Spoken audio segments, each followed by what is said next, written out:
Pergunta do café de hoje: como lidar com a frustração e o desânimo e fazer o que precisa ser feito?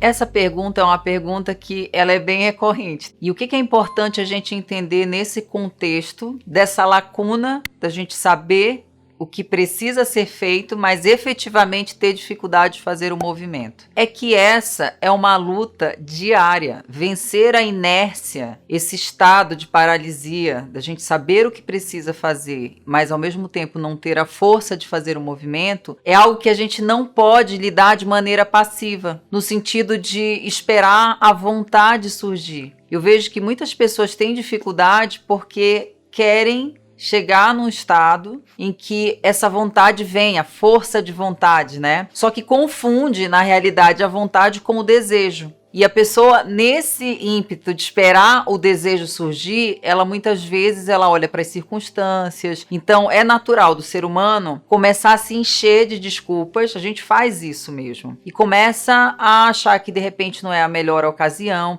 E surgem também junto diversas circunstâncias que são contrárias, muitas vezes, a esse objetivo. Então, primeiro de tudo, a gente entender que diariamente, isso independente do temperamento, diariamente nós temos uma luta interna. Uma luta contra essa vontade de esperar para poder fazer as coisas acontecerem. É vencer essa resistência. Nesse processo, às vezes o que acontece? A gente querendo fugir dessa sensação, dessa angústia que muitas vezes surge em função da responsabilidade de ter que fazer algo, mas ao mesmo tempo não se sentir suficientemente motivado para fazer, a gente pode muitas vezes tender para alguns vícios emocionais, para tentar minimizar o desconforto. Então, se a gente não cuida, a gente vai recorrer, por exemplo, para compras compulsivas, pode recorrer, para quem gosta, né, doce, porque ele traz aquele prazer imediato. Redes sociais. As redes sociais também, elas podem ser vistas como um vício,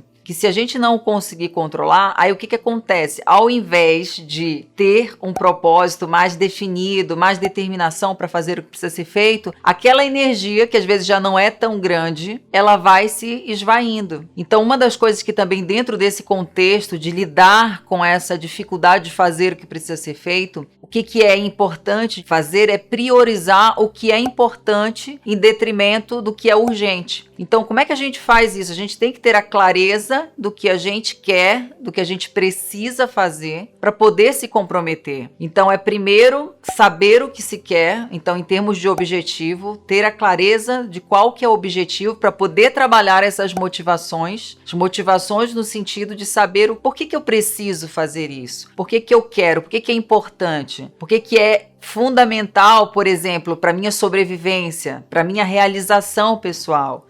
Conseguir identificar isso para sair desse lado do desejo e ir de fato para o comprometimento, porque enquanto não houver o comprometimento, não consegue fazer-se o movimento necessário para sair desse local de inércia, nesse local de desejo e frustração. A pergunta ela é bem pontual no sentido da frustração, porque realmente é muito frustrante você desejar uma coisa, saber que você é capaz de fazer, mas não conseguir ter energia suficiente para fazer esse movimento. Enquanto a gente não tem essa consciência, essa clareza de que é preciso travar uma luta, não é algo de desejo, de ficar imaginando, pensamento positivo, é luta. Luta, realmente, é trabalhar esse emocional no sentido de saber que é muito importante, que ou eu vou lidar com a frustração de não conseguir realizar o que eu sei que eu posso, ou então eu vou lidar com a frustração, com o desconforto de fazer o movimento. Não é romantizar.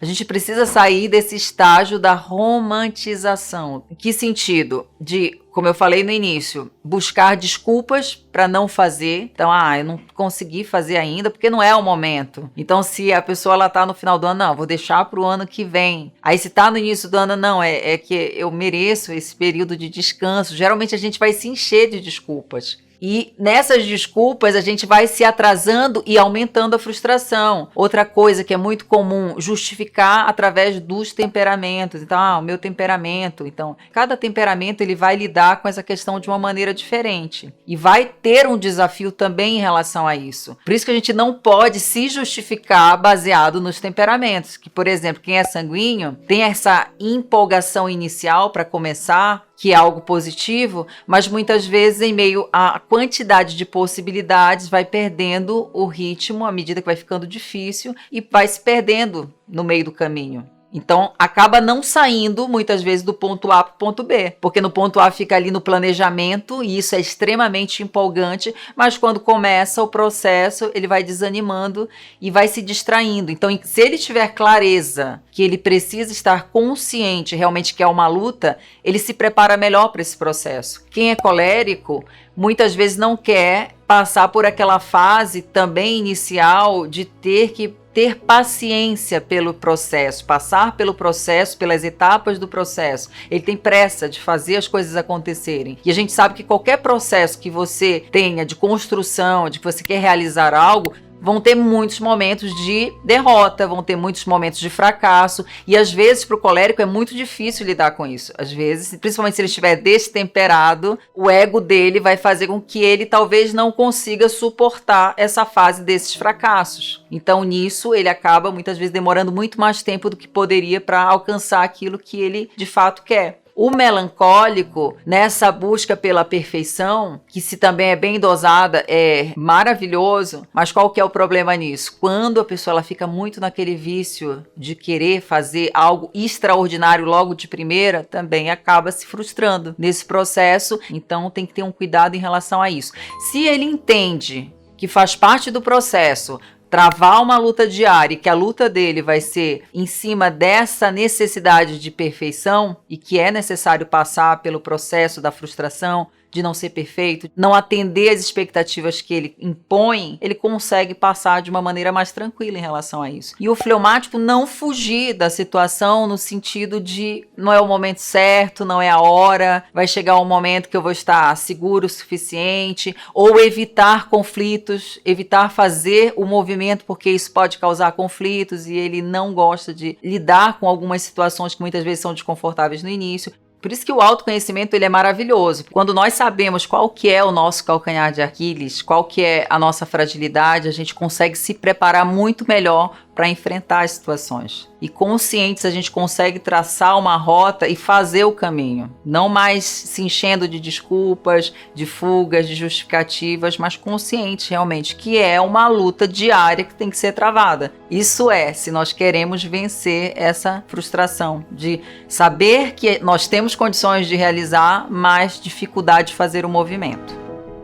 E você, fala pra mim, você também sente ou já sentiu essa frustração de saber que você tem um potencial muito grande, mas muitas vezes se sente completamente paralisado nessa inércia? Fala pra mim. E lembra de se inscrever no canal, curtir o vídeo e mandar para aquele amigo especial. Um beijo, até o próximo café.